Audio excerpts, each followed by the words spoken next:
Fala pessoal, tudo bom? Eu tô aqui com mais um episódio do Bônus Cast. Dessa vez um convidado de honra, um dos primeiros caras aí que eu conversei no ecossistema de startups, Bruno Loreto, representando aqui a Terracota Ventures. É muito bom ter aqui ele com a gente e para mim pessoalmente também é muito legal porque quando eu comecei a empreender, criar bônus, atuar no parte de serviço jurídico para startups, o Loreto foi um dos primeiros caras que eu conheci e ele, puta, vou até falar de cara aqui. Desde o começo eu falei, pô, o cara é muito crânio, ele entende de tudo, além de conhecer muito do setor imobiliário, mas eu lembro na época que o Loreto foi um dos caras que mais me chamou a atenção no sentido de conhecer sobre o ecossistema. Então vai ser muito legal ter ele aqui com a gente, ele conhece muito do setor de inovação, tecnologia, mercado imobiliário, Construtex, né, que a gente chama. Então, Loreto, obrigado aí por ter vindo. Fico muito feliz. Bom, vou deixar a bola para você aqui. E antes disso, pessoal, não esquece de compartilhar nosso canal, clicar aqui no sininho, curtir e comenta sobre o vídeo, fala aqui quais mais assuntos vocês gostariam de ouvir aqui no Bônus Cast, que a gente vai chamando convidados à medida que vocês tenham interesse também nos assuntos, tá? Mas, Loreto, fala um pouco aí quem é você, enfim, o que a Terracota faz hoje, enfim, se apresenta aí. Obrigado de novo aí por ter vindo aí.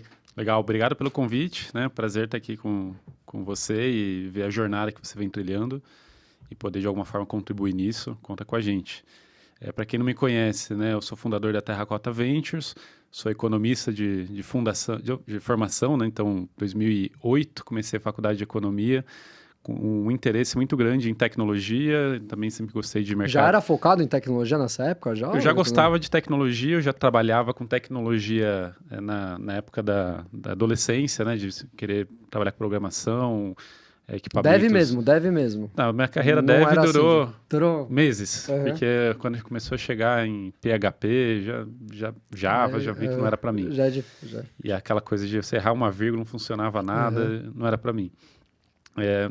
Testei, né, a parte de hardware, cheguei a mexer com hardware, também vi que não era para mim, então me contentei em tecnologia ser um hobby, né, no primeiro momento, e estudar economia, que é um tema que eu gostava, mas sempre com interesse de vir para o mundo dos negócios.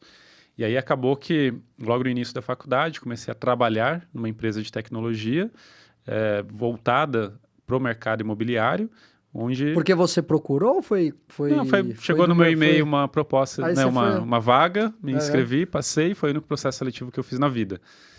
Porque depois dali saí para empreender. Então foi um processo que me juntou na economia, tecnologia, para o mercado imobiliário, onde estou envolvido já há mais de 15 anos. E aí nesse processo, 2008 para 2009, comecei a trabalhar então numa empresa de software no Sul, lá em Florianópolis. Lá tive a oportunidade de aprender como uma empresa de tecnologia funciona, entender a transição, né, do mundo de software on-premise, onde você comprava licença de uso, para o mundo SaaS. Nessa época nem tinha startup. Não tinha startup, não se falava startup. Talvez a primeira startup que eu escutei o termo no Brasil foi a Kaordic, né, em Floripa, que foi vendida depois. Fazia algoritmos que recomendavam produtos, né? E a partir dali, né, vários dos empreendedores já fizeram outros negócios e tudo mais. E depois veio o RD, e aí o ecossistema de startup no Brasil em geral explodiu. E Florianópolis passou exatamente por essa etapa. Então eu comecei em empresa de software tradicional, né, que veio se atualizando e surfando essa nova onda de SaaS, no momento que o mercado imobiliário também estava muito aquecido, né, 2008, você vai lembrar que é onde surge Minha Casa Minha Vida, um programa que impulsionou muitos negócios no setor de construção. E isso trouxe como consequência uma demanda por otimização de processo, eficiência de gestão e adoção de software, tecnologia. Então foi a primeira onda de digitalização do setor. E aí depois, ao longo da jornada, passei por diferentes áreas lá dentro. Em 2014 eu estava fazendo um MBA no INSPER. Por conta do INSPER, comecei a olhar para o lado de Venture Capital e empreendedorismo. E trouxe para perto da empresa, né, a ideia de trabalhar um projeto de inovação aberta, um projeto de corporate venture, e assim começou a minha jornada do lado de investimento. Primeiro como executivo de uma empresa, liderando um projeto de corporate venture. Que legal. Foi onde a gente se conheceu, mais ou menos nessa fase. Qual era a empresa? Pode falar o nome da empresa? A Softplan, a empresa, né? Isso. Na época, que legal. Acho que por 3 anos a gente chegou a ficar no top 3 de empresas mais inovadoras da Bay Startups. Bastante. A gente criou uma iniciativa de Corporate Venture, Venture Building lá dentro.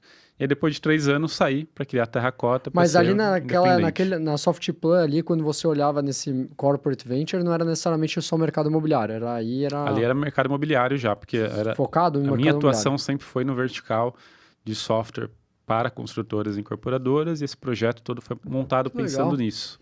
Pô, então caiu do céu para você, porque foi pela proposta lá que você falou que recebeu que começou e você não saiu mais, né? Você não saiu mais, né? Nada é por acaso, né?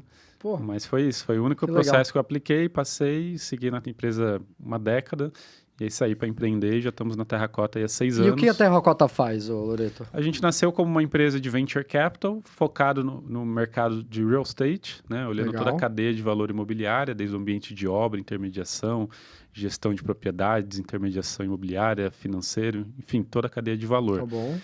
Então começamos assim, fazendo investimentos individuais em startups, depois fundamos um fundo de 50 milhões de reais. Hoje já estamos aí com 18 empresas no portfólio, que juntas faturam aí quase 200 milhões por ano, né?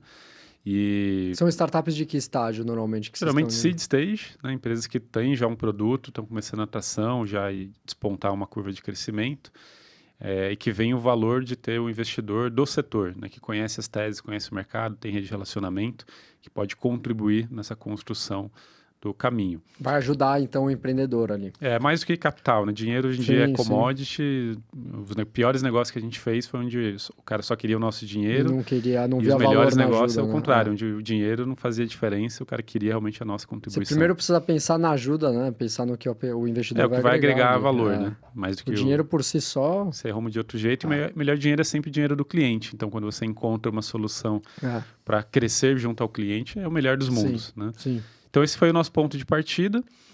Desde então, foi isso? Que ano isso? Foi 2019, meio de 2019. Vamos fazer 6 anos agora. Então, a gente começou essa jornada meio de 2019, colocamos o fundo de pé e temos passado por uma transição que é entender e olhar cada vez mais para o nosso investidor, que, em geral, é um empresário do mercado imobiliário que quer estar conectado ao que está acontecendo nesse ambiente. Então, a gente foi entendendo o que ele via de proposta de valor, o que ele tinha de expectativas, e foi entendendo que quanto mais ele participava e entendia as teses, mais isso ia habilitando outras oportunidades de negócio que ele gostaria de fazer, seja de investimento direto, seja de teses que ele mesmo queria explorar. E na outra ponta, a gente foi vendo também do lado da startup várias teses e oportunidades que o negócio de software, negócio de tecnologia ou negócio de serviço anda junto com a ponta do ativo imobiliário. Então, para você crescer um negócio de operação, você tem que crescer a ponta de ativos que você tem rodando em torno de você ou operados por você. Então, nas duas pontas, a gente foi sendo puxado para o lado do ativo imobiliário, né? E começando a olhar para como investidores que têm ali conexão com o setor, né? Que basicamente empreendedores que têm projetos que envolvem os ativos imobiliários. E a outra ponta, investidores que querem investir na ponta do ativo. Investidores brasileiros normalmente ou tem muitos? Geralmente brasileiros. Né? A maior parte brasileiros, a gente nunca focou numa estratégia offshore. Então, você é startup, depois vai ter o e-mail do Loreto aqui, se quiser depois captar dinheiro, é só chamar o Loreto. Mas uma dúvida até, Loreto, já puxando essa parte de investimento, quando surge um empreendedor, fala, quero captar dinheiro, eu tenho uma startup, uma Construtec, né? Quais são os principais pontos assim que você... analisa inicialmente, assim, já de pronto? Perfeito. Que isso é uma pergunta que todo mundo faz para mim, tá?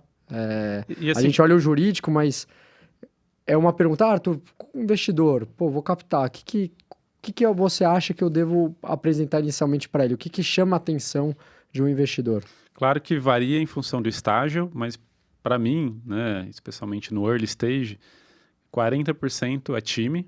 Então, quem é esse time, qual a experiência desse time com a dor que ele quer resolver, qual a complementariedade entre os founders, né, os sócios, se um tem competências que o outro não tem.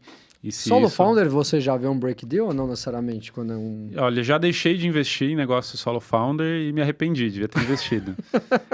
E já vi negócio ruim com 3, 4 founders. Não é uma receita com bolo. Não é uma receita garantida, né?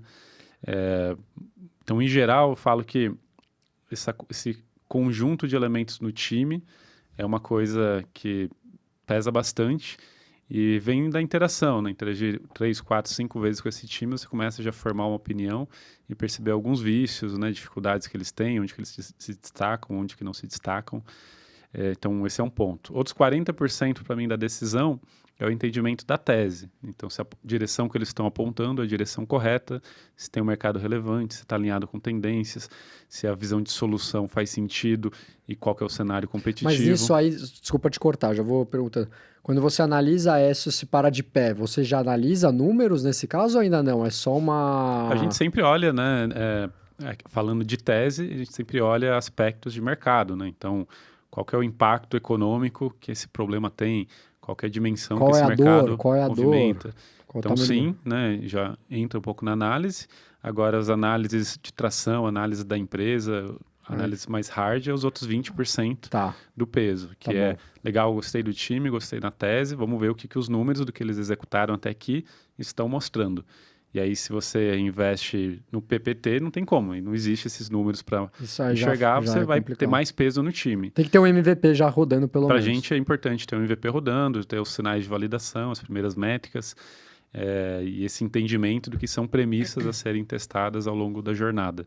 E quando você olha para o lado do ativo imobiliário, né, vai fazer uma operação de investimento imobiliário, não é tão diferente, né, no sentido de que tem um risco muito grande também de execução.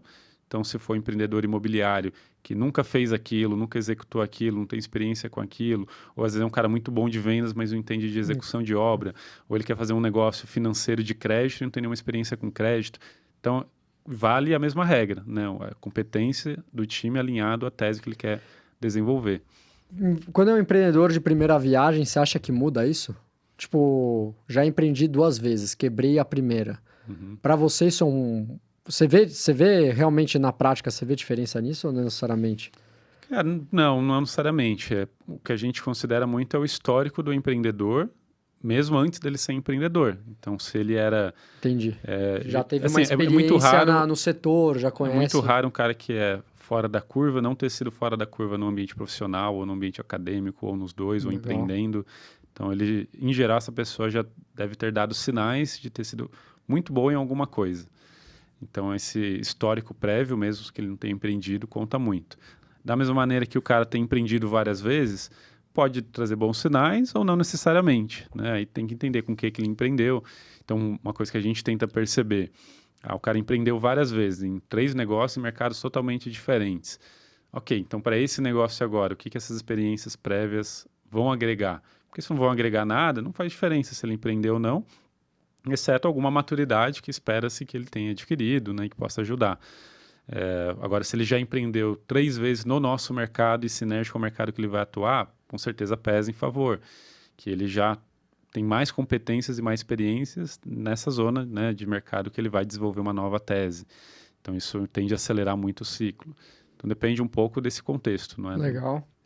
E, Loreto, aí uma pergunta assim, qual foi o momento que você estava no Softplay, qual foi o momento chave que você falou, vou abrir a terracota, você viu essa oportunidade e veio aquele brilho, aquela virada de chave que você falou, é esse momento, agora, a partir de agora que eu vou fazer essa migração. Qual foi esse momento, até para entender? Assim, para mim, o que foi ficando muito claro, né, 2018 principalmente foi materializando, que havia já uma diferença do momento que eu comecei, né, 2016, quando a gente começava a falar de Construtech, de PropTech, e ninguém nem sabia o que era. E 2018, onde você já tinha o quinto andar, já tinha loft surgindo, já tinha as pessoas procurando o termo Construtech, PropTech, eventos. Então eu vi que, tem um nicho aqui que se estabeleceu no Brasil. E eu vi que esse mesmo padrão aconteceu em outros lugares do mundo. Então todos os mercados imobiliários no mundo onde esse fenômeno aconteceu, ele envolveu mais startups surgindo, algumas dessas startups se consolidando como novos players de tecnologia, investidores que apostaram nessas primeiras empresas voltando a investir mais. Isso chama a atenção dos tradicionais, né, dos incumbentes, que começam a olhar mais para a digitalização e inovação, que começam a fazer movimentos de investimento, aquisições, e vai gerando um ciclo virtuoso, até que em algum momento se lança no mercado uma gestora setorial. Então, isso aconteceu em Nova York, isso aconteceu em São Francisco, isso aconteceu em Londres, e já estava acontecendo no Brasil em outros verticais, né, como na área do agro, com a SP Ventures, como a área de fintech, com a Distrito e outros players na área. Os nichos ali se que já foram se estabelecendo na medida que o ecossistema no Brasil foi crescendo. E eu via, então, os mesmos sinais aqui no Brasil para alguém se lançar e se posicionar como uma gestora focada na vertical no Brasil. E não tinha ninguém nem na América Latina ainda fazendo isso. Então, isso para mim tornou muito intuitivo de que havia ali uma oportunidade. Foi ali que você viu a oportunidade e você montou um negócio legal. Você falou aqui de uns casos legais, até São Francisco, Nova York, e principalmente no setor imobiliário, lá nos Estados Unidos eu sei que tem incentivos grandes, né? Por exemplo, São Francisco, acho que a Airbnb, Airbnb lá, né? Começou lá. Airbnb, lá o governo, acho que o Califórnia concedeu na época ali um imposto grátis ali, não cobrava imposto para a Airbnb começar e fazer a operação girar, né? Israel também tem vários incentivos, né? Ali o Waze, se você pegar essas startups, elas tiveram diversos benefícios que o próprio Estado concedeu para elas. No Brasil, principalmente na área imobiliária, é um setor muito burocrático, né? Você fala imobiliário, sei lá, fui fazer uma coisa no meu imóvel outro dia, eu tive que fazer averbação, matrícula, pagar um monte de taxa, aí tabelião. Como que você vê essa burocracia hoje no Brasil em relação comparado até com outros países, mas a gente está muito atrás, assim, realmente, essa burocracia atrapalha muito você inovar no Brasil, no setor imobiliário, você vê esse desafio, você acha que está melhorando? Queria entender um pouco a sua percepção nisso, porque essa é uma das primeiras barreiras que eu vejo aqui no setor imobiliário. É um setor tradicional, né? Querendo ou não. Burocrático, porque envolve cartório, já é burocracia, né? Isso que eu sou advogado, mas mesmo assim a gente sabe que envolver o cartório já aumenta o desafio.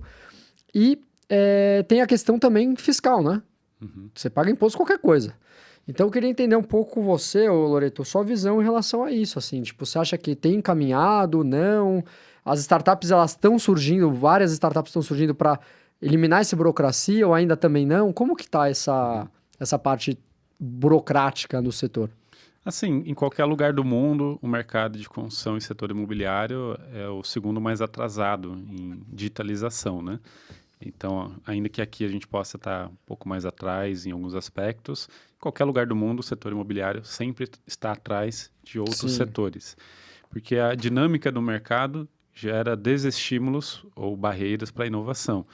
Então, primeiro, é um mercado muito intensivo em capital, então você tem dificuldade, né, de promover grandes mudanças abruptas, uma vez que tem tanto dinheiro alocado, às vezes, no ativo, e o risco, né, é muito material. Segundo, que o ciclo é um ciclo longo. Então, dependendo do que você quer inovar, você propõe a mudança hoje, roda um ciclo de 4 a 6 anos para ver se deu resultado lá na frente. E aí, demora para você então, ver, é difícil você pensar em MVP, né, de um prédio. Né? Vou testar se esse sistema para de pé. E você tem um risco técnico envolvido também muito grande, né? Como, por exemplo, um sistema construtivo. Vou testar se essa tecnologia, né, mantém o prédio de pé. Você não vai arriscar a vida das pessoas. Você tem que passar por uma série de testes, né, laboratoriais, de certa maneira, e atender uma série de normativas para poder homologar aquilo para ir ao mercado. Então, isso tudo torna o ciclo mais lento e mais longo, diferente de criar um negócio de software que eu posso testar amanhã uma feature, não deu certo, tiro do ar, testo outra, e isso me leva para uma curva muito mais ágil e exponencialidade. Então, o mercado imobiliário tem uma dinâmica... Sempre foi, vai ser... E vai ser assim em alguma medida. Onde que teve mais tentativas de inovação na jornada imobiliária? Na transação. Né? Então, em teoria, a transação de uma locação, uma transação de uma venda, mas você pode testar, errou, vai para o próximo, mais rápido, ajusta. Teoria mais fácil para você ter mais aprendizado. Porém, qual que é o problema? Se você fala da locação, é mais fácil, não à toa o Quinto Andar se estabeleceu, porque é uma jornada onde o mercado é muito grande, todo mundo passa por isso em alguma medida, e você consegue ter essa curva de aprendizado e melhorias incrementais. E isso faz o padrão, né, e de fato mudou o padrão da indústria de locação imobiliária no Brasil.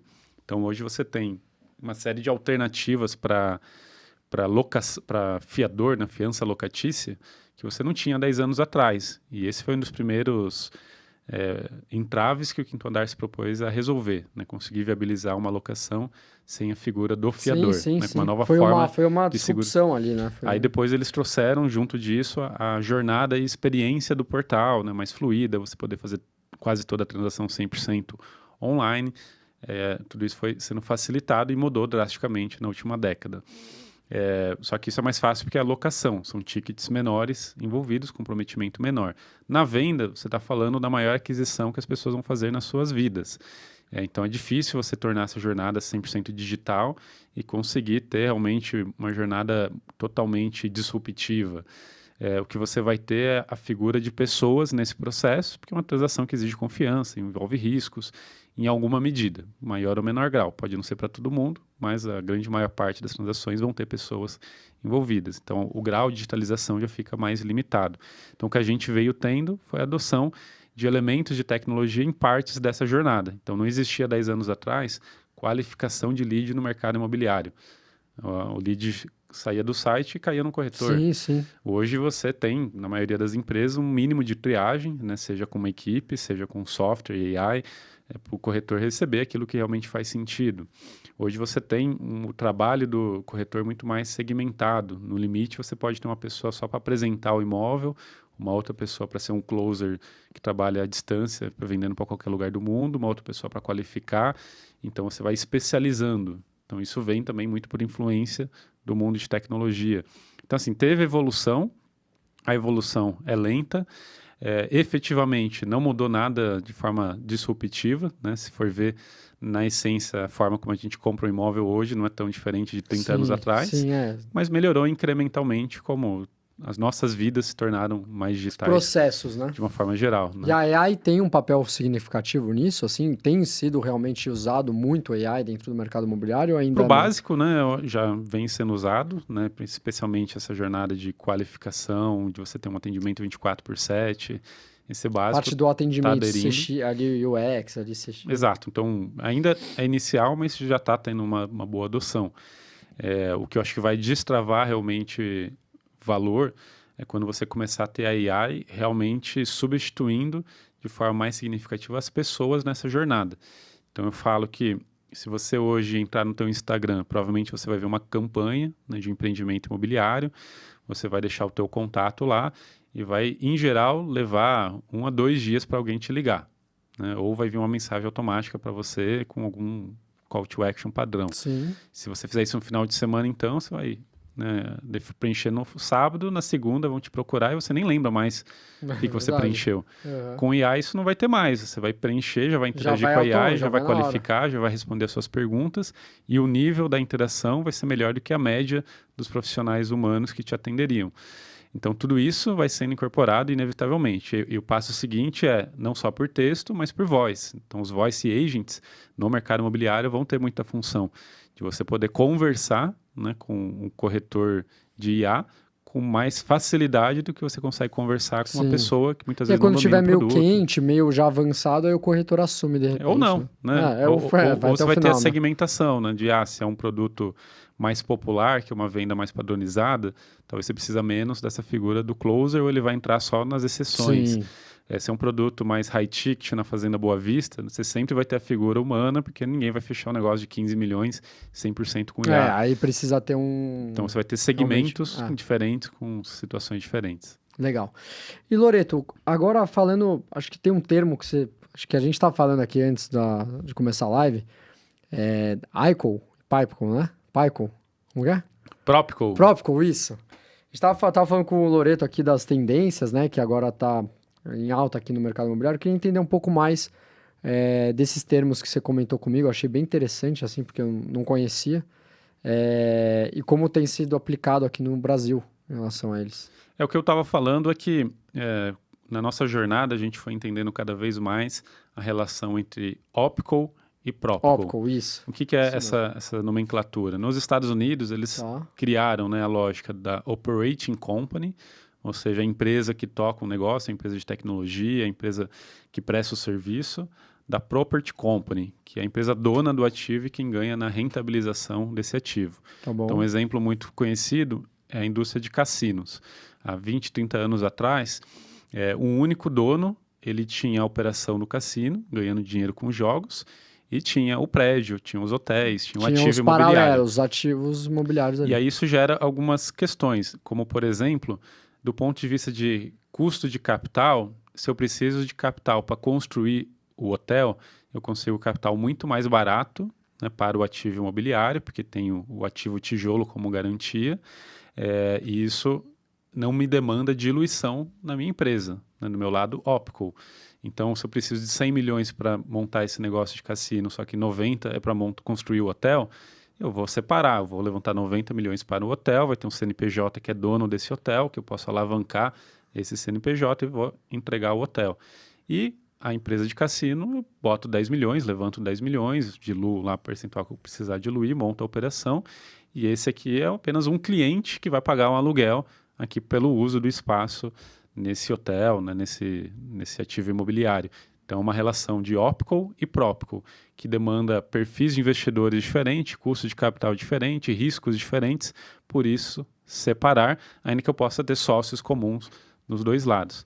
Quando a gente traz isso para o mundo das startups, a gente vê isso em algumas teses como da Loft, né? A Loft, quando começou, ela fazia flip de imóveis, né? A buyer. Então, ela comprava imóvel, reformava e vendia.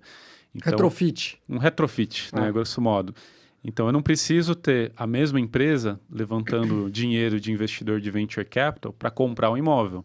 Eu posso levantar dinheiro de investidores imobiliários que bancam essa compra do imóvel, essa reforma, para vender e ganhar numa rentabilidade dessa operação.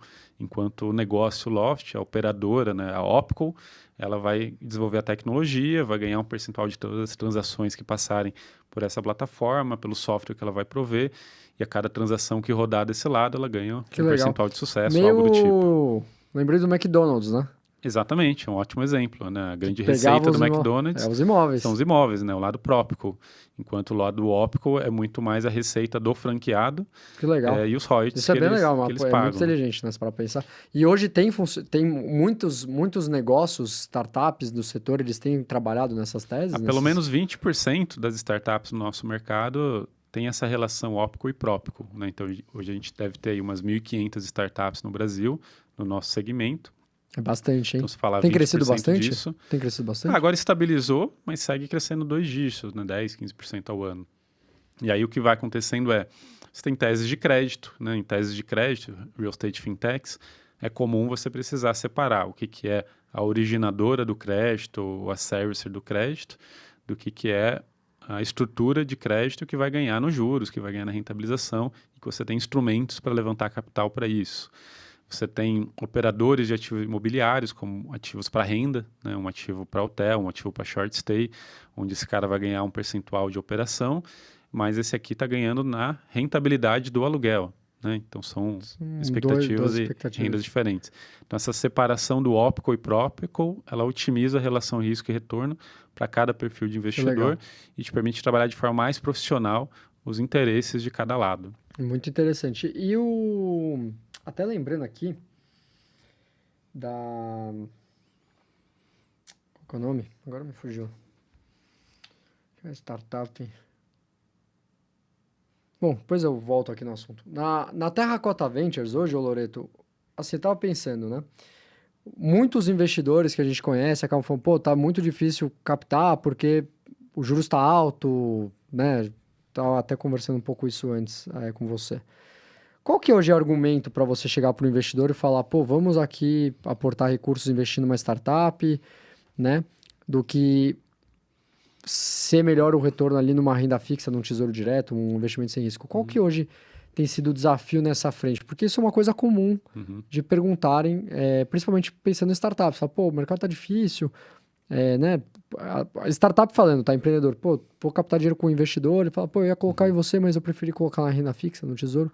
Então, eu queria entender hoje a jornada da Terracota, quais são os argumentos hoje? Como que você faz para um investidor tomar a iniciativa e se interessar em aportar recursos hoje na Terracota?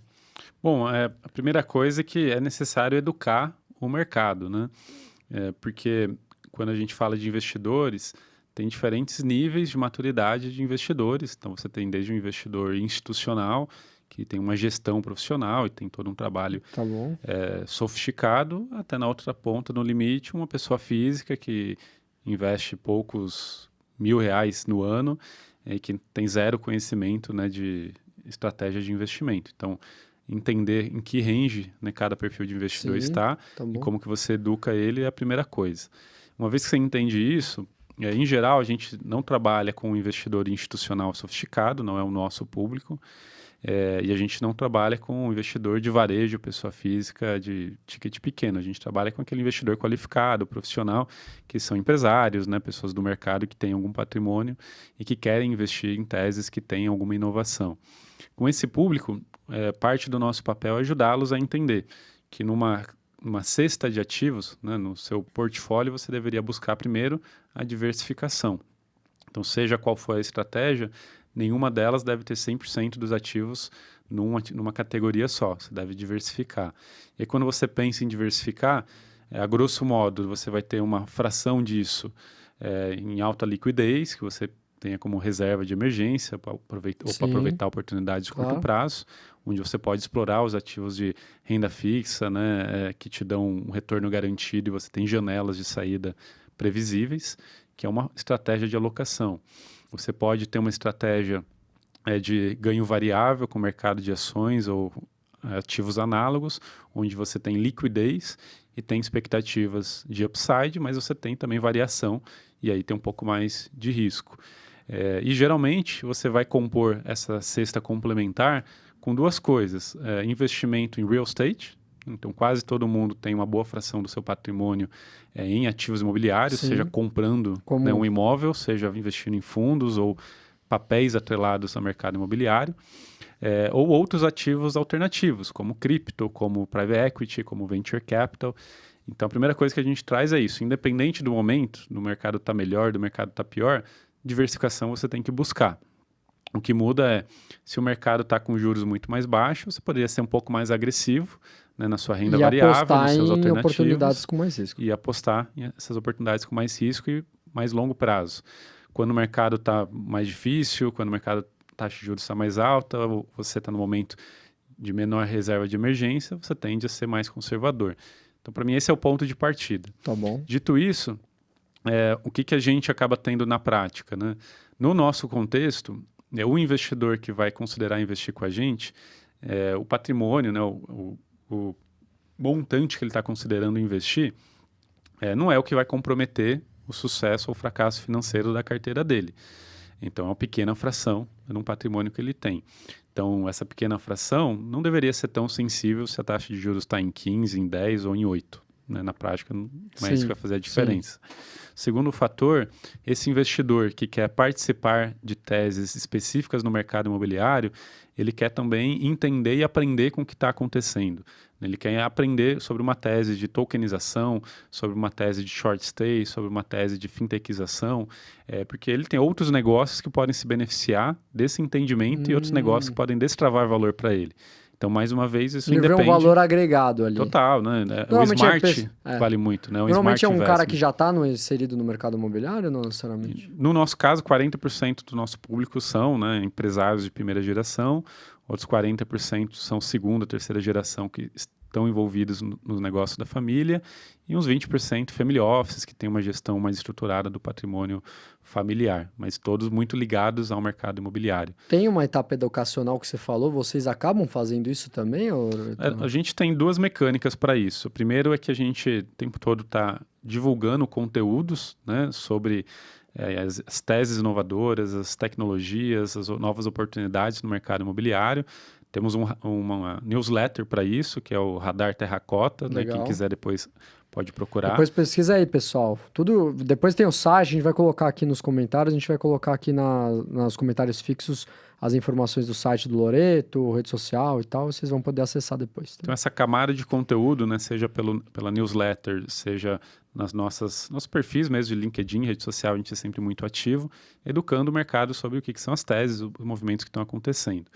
Numa segunda camada, a gente criou 2 anos atrás o Terracota Insider. E o Terracota Insider é um membership, né, oportunidade de quem quer participar ativamente desse nosso ecossistema e dessa nossa agenda, poder pagar um valor anual e fazer parte do grupo, né, de outros empresários e investidores que participam dessas teses. E aí ele tem acesso a encontros exclusivos, onde a gente discute essas oportunidades, apresenta as teses, apresenta os relatórios, imersões que a gente faz para conhecer outros ecossistemas e oportunidades de investir em negócios que a gente apresenta para o grupo, além da interação, né, que traz um aprendizado coletivo. Então, é a forma que a gente tem de buscar educar esse mercado a pessoa que para tem participar interesse de uma participar. tese. Exatamente. Tá, legal. E aí, Loreto, uma startup que vocês começaram a abordar, né, começaram a conhecer um pouco mais detalhes, normalmente o fluxo de investir nela, tomar a decisão de investir e conhecer, quanto tempo dura? Olha, como a gente é focado no setor, desde que ela nasce, em geral, a gente já está interagindo, às vezes antes dela nascer. Então, já teve alguns casos de empresas... Começam já a conversar... que a gente apresentou os founders, né? De um founder veio conversar com a gente que legal, sobre vocês uma tese. Fazem isso bastante. Aí a gente entendeu o que ele queria, conectou. Pô, você tem que falar com fulano que também está querendo empreender e ele tem uma competência complementar. É um ecossistema, né? Que vocês acabam o ecossistema acaba gerando valor. Então, a gente é muito ativo desde o início. E uma vez que o cara começa o processo, de fato, de quero captar dinheiro, se está no nosso estágio... uns 3 meses aí de processo de avaliação, decisão, interação, né? Até ter uma convicção. Legal, tá bom. E hoje, qual que é o maior desafio para você no setor? Qual que é o grande desafio para pro cara que está empreendendo no setor imobiliário? Qual que é o maior desafio que normalmente você ajuda as startups, né?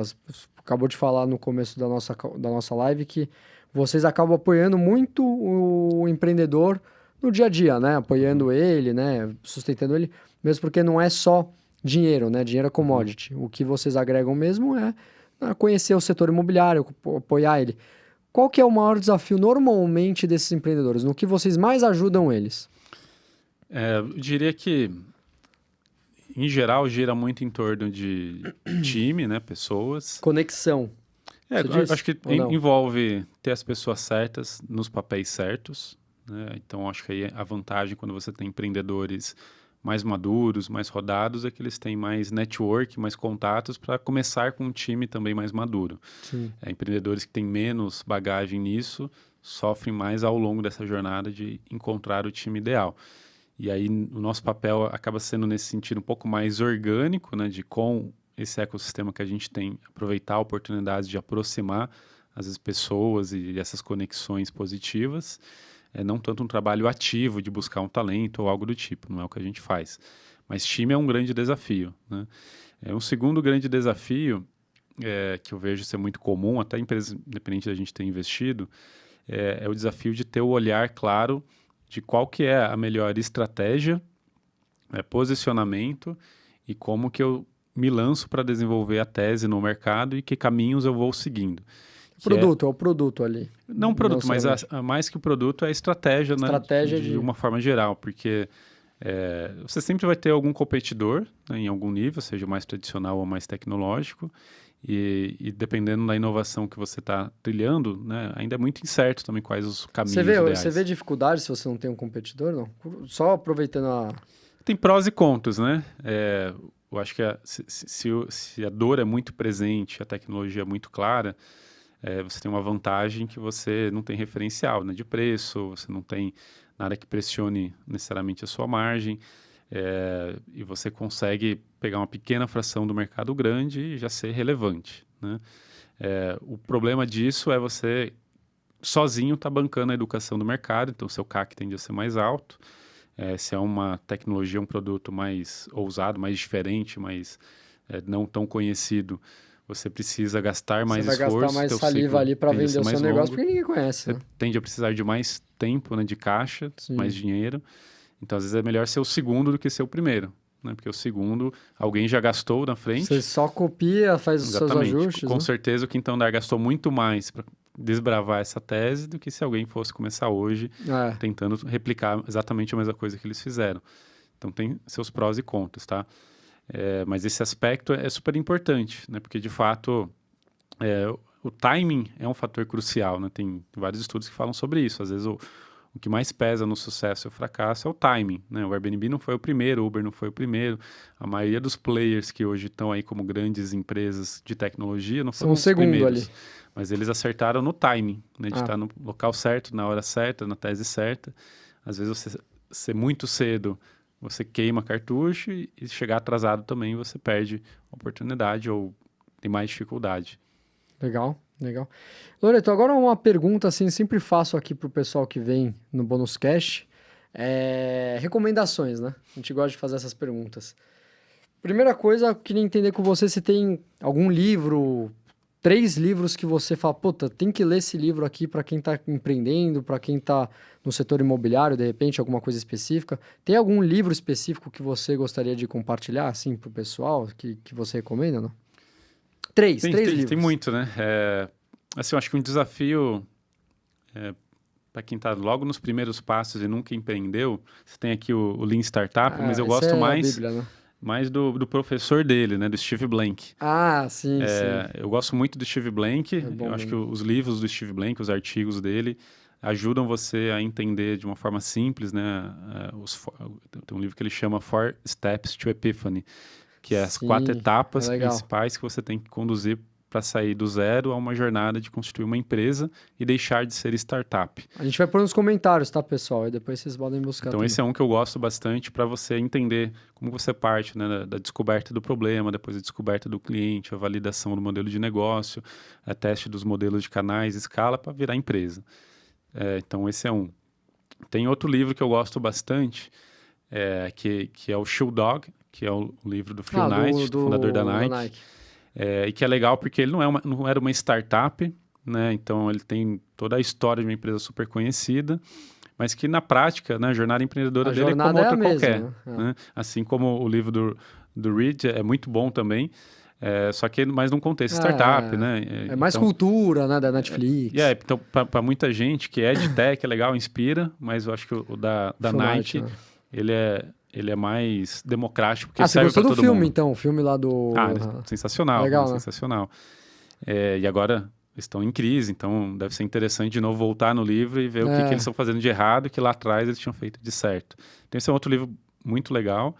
E tem um livro que eu gosto bastante, que é especialmente para produto, né?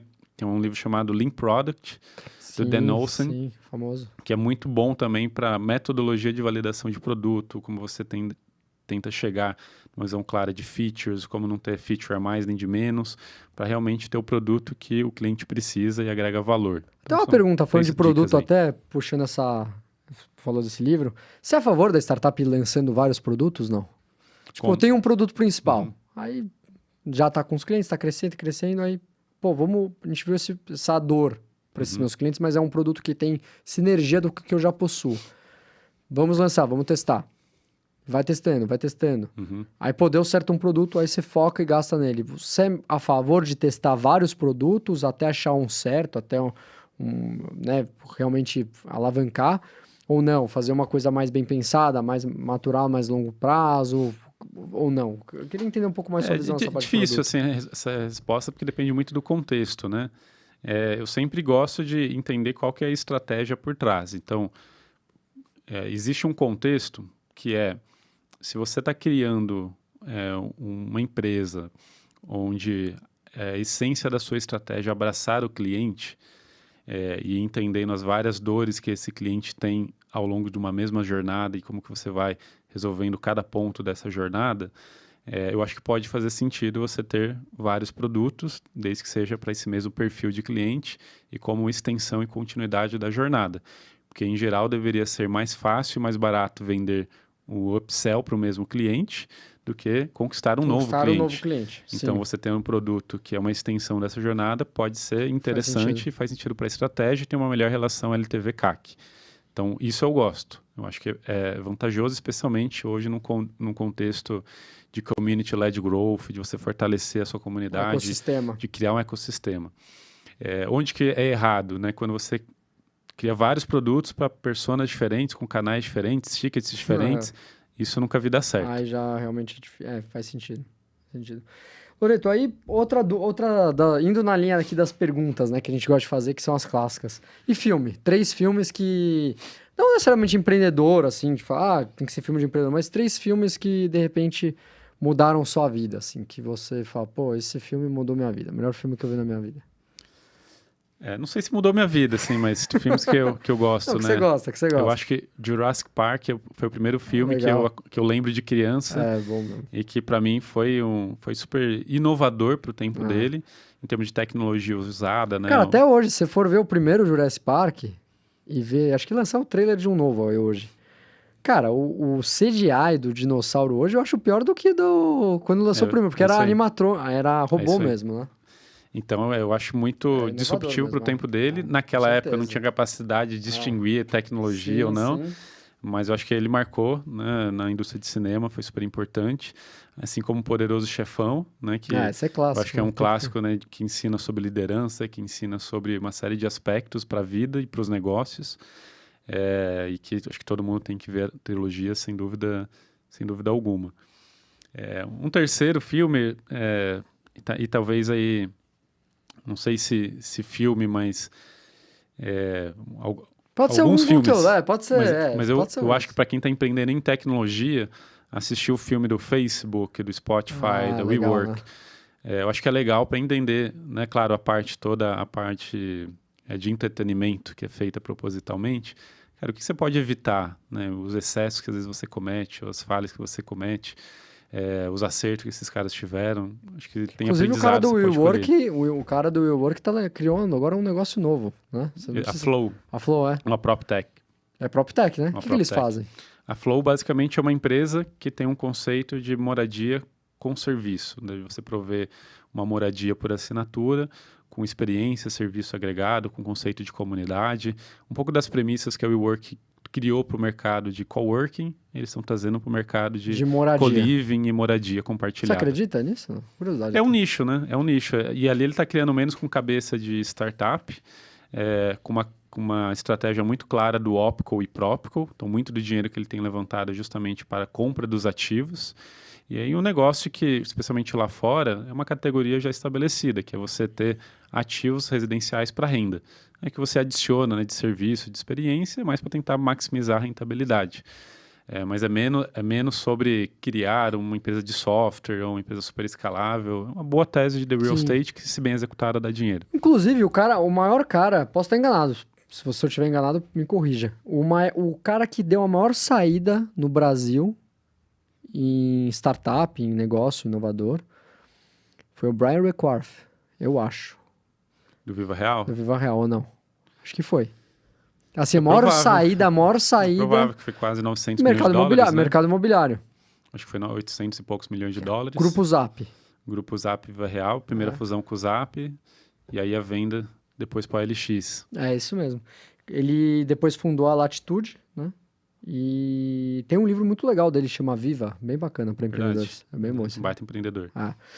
Loreto, outra pergunta também, indo para as finais perguntas aqui que a gente gosta. Ídolos. Quem que para você é um... Não vale família, né? Não pode ser pai, não pode ser parente, mas cara que você fala, pô, esse cara é diferente, esse cara... Pode ser um, pode ser dois, mas que você fala, pô, é bacana, assim, de acompanhar. Primeiro Marcelinho Carioca, né? Meu ídolo corintiano. Você é corintiano? Eu sou corintiano. Você é paulista? Você é de São Paulo? Eu sou de São Paulo, sou da Zona Leste. Não sabia, pô. Apesar de ter crescido no Sul. Desde que eu conheci você estava no Sul, achei que você era Desde criança eu moro no Sul, mas Marcelinho Carioca é um ídolo que marcou na minha infância. É o maior da história do Corinthians, né? O Neto é o maior ídolo, não? Não. Acho que talvez Cássio e Marcelinho rivalizam aí. Cássio talvez ganhou mais títulos, mas Marcelinho... Legal. Não sabia que você era corintiano. Assim. Agora, ele, assim, eu acho que é legal porque a história dele, ele sempre foi um cara com muita personalidade, um cara que treinava muito, né? As faltas que ele batia, então não era só talento, tinha também dedicação. Pé de anjo, né? O famoso pé de anjo. Nunca vi alguém bater falta como ele. Tem o Rogério Ceni aí também. Que é outro cara fantástico, né? Treinava até, mas não adianta, eu sinto falta até disso, né? Não tem mais cara que bate falta, né?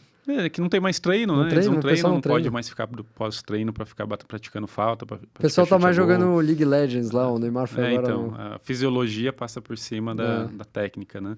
Mas eu acho que, assim, em geral, né, pro empreendedor, é ter essa clareza de que a maestria vem com a repetição, e é isso, né? O esforço supera o talento. Com certeza. E qualquer empreendedor super bem sucedido, e esses filmes que a gente vê, são caras muito fora da curva nessa disciplina de execução e de isso passar por cima até de várias outras coisas. O cara não...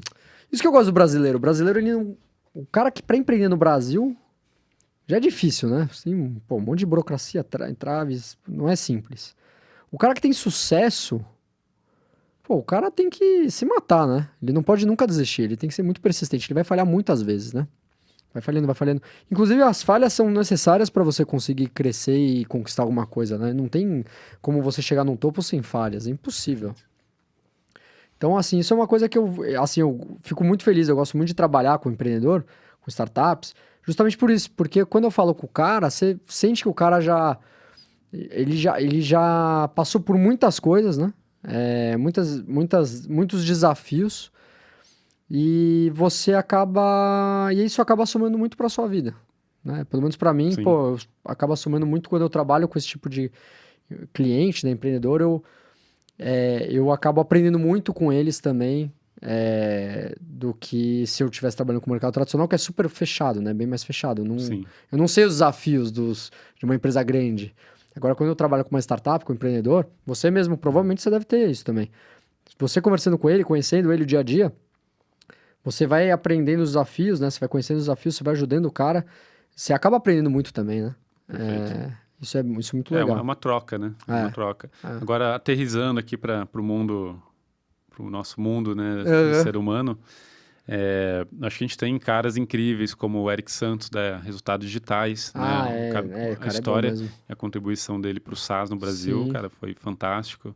Acho que o Fabrício, né, que era do iFood, ganhou agora o prêmio de personalidade do ano, é outro empreendedor fantástico, super inteligente. Silvio Santos que morreu, meu. Silvio Santos, uma história fantástica. O cara camelô, né? O cara é uma história muito bacana. Então, acho que esses empreendedores que realmente constroem negócios do zero e entregam valor, cara, são para mim ídolos, né? Cada um no seu contexto, e que só tenho a aprender com eles. E, em geral, esportistas também eu gosto muito, né?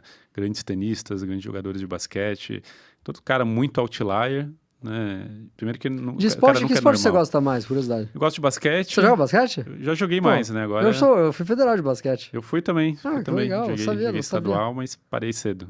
Não joga mais hoje? Não tem rachão lá no sul? Não tem.